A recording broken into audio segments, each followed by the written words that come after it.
Well, good afternoon. We are live at the Clinton Presidential Center having a little chat here on Facebook Live with my good friend Raymond Chisty, who's a member of Parliament from the UK, visiting Little Rock for the first time, and it's a lot of fun to have you. We're glad you're here. Well, thank you so very much, and I'm delighted to be here. And I've got to say, before I came to Arkansas, they said to me, do you know what? Your constituency is in Kent, it's the Garden of England. We have to match you up with, the Garden of the United States of America, and we have to match you up with a brilliant congressman. And there's not many who can say they were 34 and they're in the executive of the United States government. So, I haven't been disappointed, sir. Well, it's been a pleasure, and I'm proud to be the congressman from these central Arkansas counties, the 2nd Congressional District of Arkansas. We've had a good time today. We've been to Central High School and seen the preparations for the 60th anniversary of the Little Rock 9 and the integration of public schools here in Little Rock. We've been over at the Historic Arkansas Museum and learned a little bit about the rich social and cultural history of Arkansas.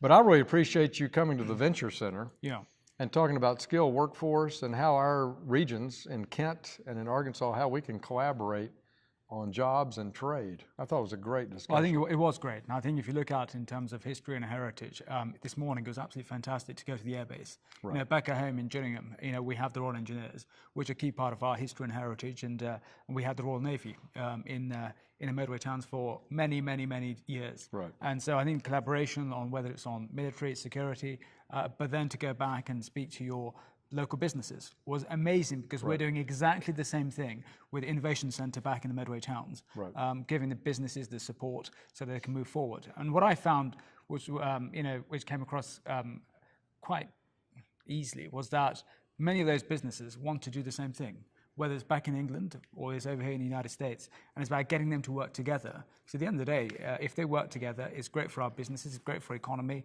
and it's good for our countries. Right.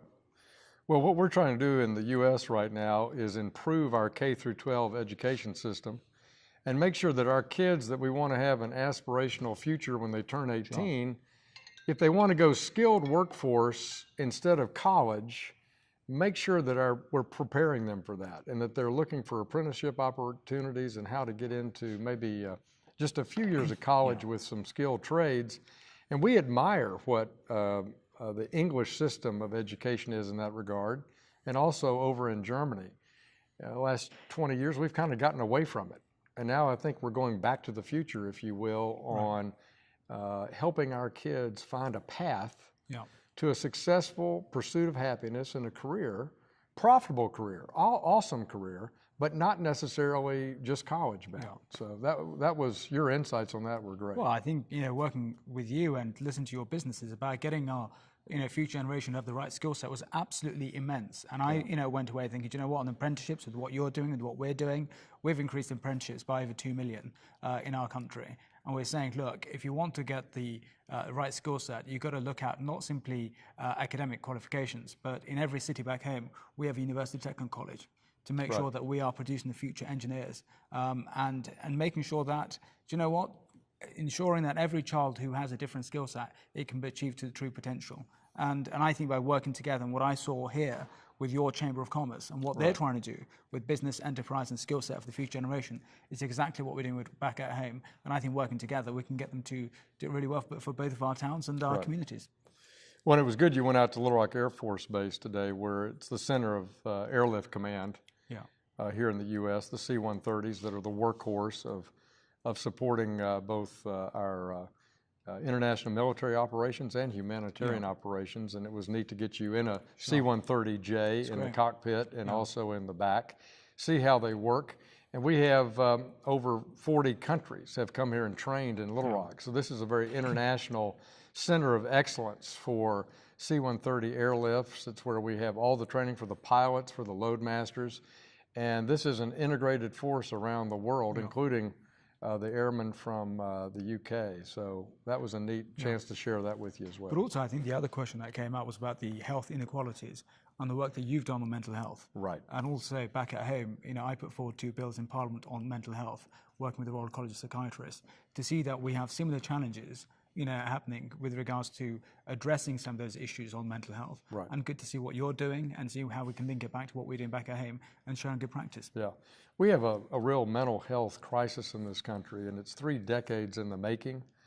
Part of it was some errors, I think, that the federal and state governments did in not adequately providing inpatient beds. We had something like over 500,000 inpatient mental health care beds in the 70s. Now we're in the well under 100,000 in the country. So, and our population's obviously doubled. So we have a lot of our mentally ill on the streets, in our jails, and it's completely nuts. Not right, not good public policy. And so I'm real pleased that last year the Congress took action to begin to develop a strategy to improve mental health. And we hope we can share ideas back and forth on how do we get them the care they need, change our laws in the states and the federal government to give better care and have it be sustained care. So, are you ready to ask each other some trivia questions? Some trivia questions? Yeah, no, I am. But I think you've prepared more than I have. We're ready. They have many more research than we do back at home, so there's double the amount of research gone in with Congressman Hill. Okay, great. So the first question, and this is for you, Mr. Shushi. What pie is Arkansas known for? A, possum pie, B, apple pie, C, pecan pie, D, rhubarb pie. You've never taken me to a pie restaurant here. No, I haven't. And I was expecting, Congressman Hill, to make sure that I get to see all the different, things that your great town has to offer. So if I get it wrong, it's his fault, not mine. But if I get it right, it's by good luck. Good luck with this one. Can you do that again? Possum pie, Yeah. apple pie, It's not the apple pie. pecan pie, rhubarb pie. It's pecan pie. The answer is possum pie. Ah! And let me tell you something. I ain't taking you to a pie restaurant that sells possum pie. Who comes up with this? I don't know. Okay, question 2. What was Little Rock briefly renamed in 1821? A, Rockville, B, Arkansas City, C, Arcopolis, D, Springfield. Boom, boom, boom, boom. Can we try that again? Boom. A, Rockville, Yeah. Arkansas City, Yeah. Arcopolis, Yeah. or Springfield. Guys, this is hard. Who came up with this? I have no. I think the State Department. Well, look, I've only been No wonder here. the world has so many problems. Well, don't tell me about it. I've only landed here last night, and you haven't taken me around enough and shared the history. I know. Yeah. I've tried the best. Many of I your can. generations come from here, so you should have told me all this. Oh, I know the answer, but the question has been placed to you, sir. What's the answer? Arcopolis. No, it's Springfield. Spring. The No, answer- is Arcopolis. That's right. You are correct. It is Arcopolis. Well done, my man. He's brilliant. This man was a barrister. He's Do you know what? been an This is advisor why to I- national governments all over the world in 2 countries. Do you know, that's why 2 great countries work so well. We're very good at thinking alike and, getting things right at the end. We help each other. Yeah, we do. We do. Yeah. Okay. Question 3. What is the name of the Civil Rights Memorial depicting the Little Rock Nine? A, Foundation, B, An Education, C, The Walk, D, Testament. Well, I was there today, and it was. I was there earlier today. They've got a great head principal there, Nancy, and I learned a lot, and it was so much to take in. So I'm going to go with this. I think it's probably D. You are correct. Ah, It is Testament. Very It's good. amazing. I mean, you learned is so great. much today. He loves our Central High is one of the most inspirational places in Little Rock. It is. And you got to see the best principal. She is a dynamo. But it was great to see where you've got politicians working well with their schools, and the interaction I saw with Nancy, the principal there, and Congressman Hill was brilliant in terms of supporting one another. And you want to see best schools, and you want to see students achieve their true potential. And their record is remarkable. Outstanding. Yep.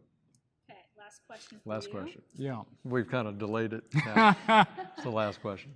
Which famous American musician was born in Kingsland, Arkansas? Yeah. A, Ella Fitzgerald, Right. B, Elvis Presley, Gosh, definitely not. C, John No, I do like Cash, Elvis Presley, but yeah. John Cash, or D, Frank Sinatra. Well, I love sports. I'm not a musician, so I'm going to take a guess on this. It's not Elvis Presley. I ruled that out. This is like Who Wants to Be a Millionaire back at home. And I can't call a friend either. He already has, I think. But this is my friend. This is my friend. Good friend. I think I don't need your help on this one. No, you don't. No, I don't. I'm going to go with, is it Cash? It is. Yeah, I'm going to go with that. Hang on a minute. Am I certain on this? I am. I'm going to go with that. You're correct. Oh, Johnny brilliant. Cash, well done. You Done. did very well. What, 3 out of 4? Absolutely. Okay. That's now impressive. for you, Congressman. 3 out of 4. Gotta beat that. Okay, question number 1. What nut is Kent known for producing? A, peanut. This we're excluding the members of Parliament, right? Yeah. Oh, okay. Good, Thanks good, very good, much. good, good, good. B, cashew. C, almond. D, hazelnut. And what was the first one? Peanut. Peanut. Well, certainly not. Not peanut. I'm thinking someplace of that sophistication. They specialize in world-class desserts, eaten on beautiful green lawns, manicured with views of the sea, and they would have hazelnuts. D. You are correct. It is hazelnut. Absolutely. Oh, fantastic. Yeah. Do you know what, Congressman? Well, you know, you're a great congressman here, but with that kind of passion for our country, you should be a member of Parliament back at home. Well, you never know. They may force me over there. We love. I can see that now. Can't you see a cup of tea and some hazelnuts? Yeah, and some scones and. Next question. What iconic geographic formation is located in Kent? A, Arthur's Seat. B, Seven Sisters. C, White Cliffs of Dover. Or D, the Giant's Causeway. Could you say that again? Arthur's Seat. Is this Kent? This is Kent. Yeah. Kent, yeah. This is- Okay, yeah. B, Seven Sisters. C, White Cliffs of Dover. D, the Giant's Causeway. And it's difficult for me because I don't know my southeastern English geography perfectly. But of course, we all know that we're there at the mouth, and we're just across from Calais, and so. What do you have? What do you have when you get across there? You know, what's really describes as you coming in from I would think France into the best country? I would say the best country in the world if you were like rowing over there or trying to come over with the Norman. And what colour would you conquest. see this background? It seems like they'd be white cliffs of Dover, perhaps. Why don't you go with that? I'll go with that answer. Yeah, exactly. And you are correct. Ah! White Cliffs of Dover. Yeah, it's amazing. Great minds think alike. I love the English Channel. Yeah. Okay, next question. Many people do when they come away from France to us. Which historical Native American was buried in Kent? Don't look at me on this. A, Muhammad Wayanaman. B, Pocahontas. C, Sacagawea. D, Charging Thunder. Well, I'm going for obscure. I don't think it's Sacagawea, who was the guide to Lewis and Clark. And I don't think it was Pocahontas, but it could have been because she married an Englishman, I guess, in theory. So you think she traveled back to England and is buried in Kent? Pocahontas, who married, during the famous Virginia settlement? But you know, I think everything is possible in Kent. Well, So much history. yeah, but Charging Thunder is such a good name. It sounds like the new film you're going to produce. Well, if you're going to the races, that could be a good name to go with. Yeah. Well, because of the Virginia connection, my mother's a Virginian, I'll go with Pocahontas. You are correct. It is Pocahontas. There we go. Very good. There we Very go. good. I like it. Is that 3-3? I think so. Yeah. I think it's 3-3. right. So Yeah. fourth one. Okay, here we go. Which Lord of the Rings actor? And you've got to read them with an accent, I think. That would. Oh, I won't really recognize them if you don't do it. Which Lord of the Rings? That is very good. Yes. A. Kate Blanchett. Yes. B. Blanchett. B. Ian McKellen. C. Andy Serkis. Or D. Orlando Bloom. Well, I think you guys did that impeccably. It was Well. quite good. Yeah, well, you do love our accent, do you? Yeah, spectacular. Let's see. What was C? Andy Serkis. Yeah, is that a person or a place, or is that an actor in Well, England? I would say you'll all have to look at that very carefully. I should, but I'm going to go with Orlando Bloom, I think. Are you sure? I think so, yes. Maybe not. It's not Kate Blanchett. Your call. Oh, man. And you are correct. 4 for 4. Orlando Bloom. Ah. You win. Sorry. But you are the marathoner. And my mile is like, like a 15-minute Yeah, no, mile. but what I would say, like, if I can come back to Arkansas and you can come to Kent, Yeah. you doing a marathon here, is that we should have a race in the marathon. We should do it both for charity. I ran the London Marathon for Cancer Research, and I think we both should do it for charity. And whoever wins, then. And do we have like in golf, can I be handicapped? You're very fit. I've seen your bio, but I do think a loser should do a forfeit. Okay, this will be continued in a future Facebook Live presentation where we negotiate the London versus the Little Rock Marathon planning. Perfect. Fantastic. Thank you very much. That was fun, you bet. So, a couple questions for you. What are some things that you've noticed in common between Little Rock and Kent or Gillingham? Well, I think that what I've noticed is that the great people of Little Rock share the same values as we do back home in Gillingham and Raynham. Respect for rule of law, democracy, freedom, and wanting to be able to achieve their true potential. And that's by giving them the right skill set. Mm-hmm. And so when I went to the school today, I was absolutely delighted to speak to the young students that Congressman Hill has got as part of his leadership program. And I think if you give them the right skill set and the vision and the aspiration to achieve what they want to achieve, I could see future congressmen, in that classroom over there, and women. And at the same time, also, I think what you've got is you've got businesses who are thinking out the box. And for us, as we leave the European Union, we're working with our key partners around the world, and collaboration from business to business, I think, is going to be absolutely crucial. Not simply big corporates, but I think small businesses. And I think you've got great small businesses over here. We have that, and the desire to succeed, and I think we can succeed. Right. And why do you think exchange programs like the one that you're participating in right now are important? Who do you want us to go first, myself or Congressman Hill? Whoever would like to answer first. Well, I think they're essential.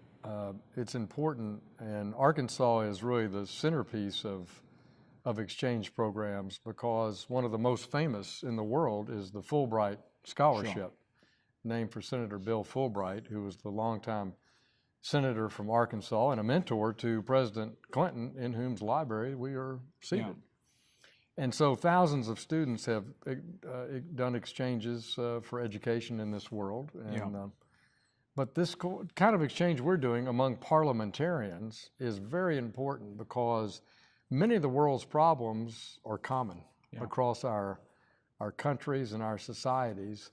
And finding those solutions and sharing best practices and ideas is very important. So number one, it's looking at our own domestic situations and finding good ideas that we see among our other friends in the world. But secondly, finding solutions to some of the thorniest problems in foreign affairs are essential. And so I think the dialogue that we have between the British and American parliamentarians is just an example of what we should do more of. And so I'm delighted to have you in Arkansas, and I look forward to visiting you in Kent. I think also if you're looking at domestic issues in relation to health, we talked about mental health earlier. There's things which we're doing, in our country in relation to parity of esteem between mental health and physical health, and seeing how we can take that forward. And I think, in terms of the work you're doing over here, so I would say you've got similar problems, but you're trying to find solutions to them. And sometimes you've got somebody, on one side of the pond, who's found a good initiative which can be taken forward.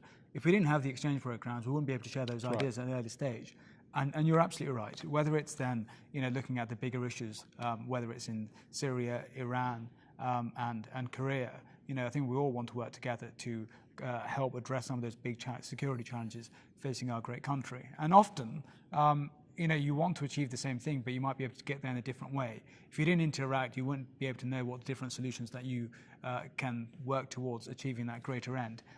So I would say, from national issues through, domestic issues, and also in terms of interlinking people to people. Right. You've got a great city over here, and tourism is massive. And I would be able to, go back and say to my constituents, tourism, whether it's businesses, whether it's, looking at education corporation, there is a great opportunity there. And one thing I would say, Congressman Hill, you are linked with Nottingham, but Gillingham and Kent is a great place as well. So I think twinning presses between our two great cities and towns could be very good as well. Yeah. And the internet's shrunk our world in terms of facts.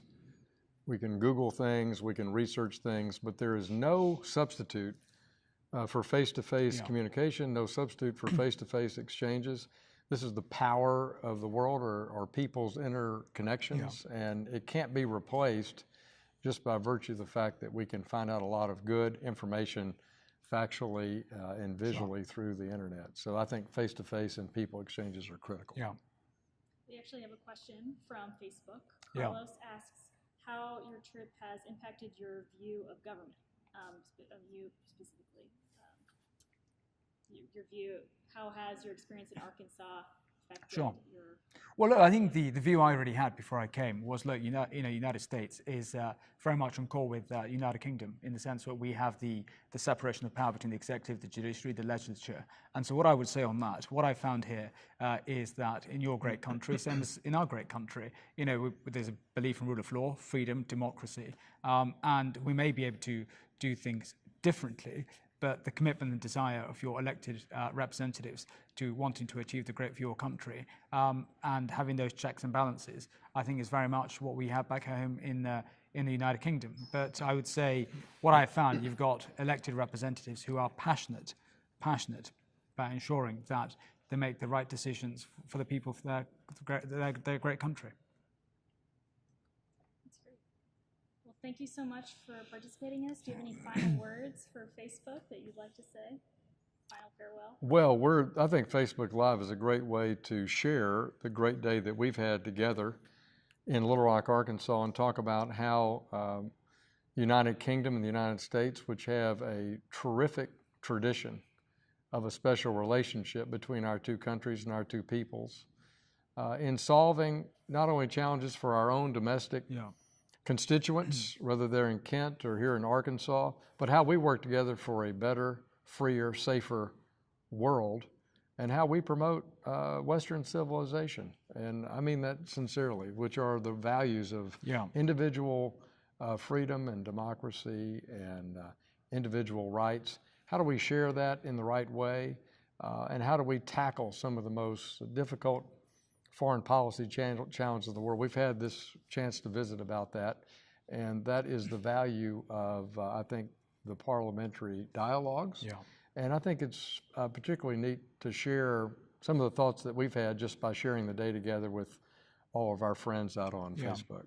I think also for me, I think when you're a parliamentarian, you want to be able to look at other parliamentarians to see what they're doing to, best represent their constituents. And what I was very taken back by was the Young Leaders program you have with the school children, which was absolutely amazing, where you go through the Constitution, you look at the rights that every citizen in the United States has, you look at how government has checks and balances, and to get that instilled in our younger generation at an early outset, I think can make them great citizens because they know what their rights are. Often when you have problems in democracies is when people don't know what their rights are. So the way you constructed that program, and then you'll be going back to speak to them and to look at what they've done, the research they've done, and to come back to you as their parliamentarian, as their representative, and question you about how the system works. That's something which I hadn't done to that level. So I'm going to be going back and looking at how you've done it very well over here with inspiring that younger generation and to be best aware of how to access their rights and how the Constitution works for them. So I'm learning from you as a parliamentarian to see how and to take good practice back home as well. Well, this is, he's talking about a program that I've recently started called Future Leaders, and it's geared to fifth graders and all around our district, from kids that are in fifth grade to come talk about the Constitution, talk about civics in an interactive way, get their feedback, and they've got some homework they do. And it's just wonderful to engage with kids at that age. So much of the work we do, I think, as political leaders is with older young people who are more along in their studies. And to me, this is such a formative time in that fifth and sixth grade, seventh grade year in schooling here in the States, where it's a great time to talk about some of these important concepts like our Constitution, its founding principles, and how we live with it every day. And we talked about that today. let's tell them if they want to reach you, what's your official way to be communicated with? How do you, if somebody wanted to email you or ask you a question, how should they reach out to you? It's easy. The best way to do it is they can contact me on Twitter. They can contact me in my parliamentary office, and the email on that is raymond.chisty.mp@parliament.uk. They can contact me on Facebook. Every day that I've been here in the United States, I do a message out there, say what I've been up to, because I think at the end of the day, being a parliamentarian or a congressman or a senator is about accessibility. Right. Your constituents should be able to contact you. They need to know what you're doing.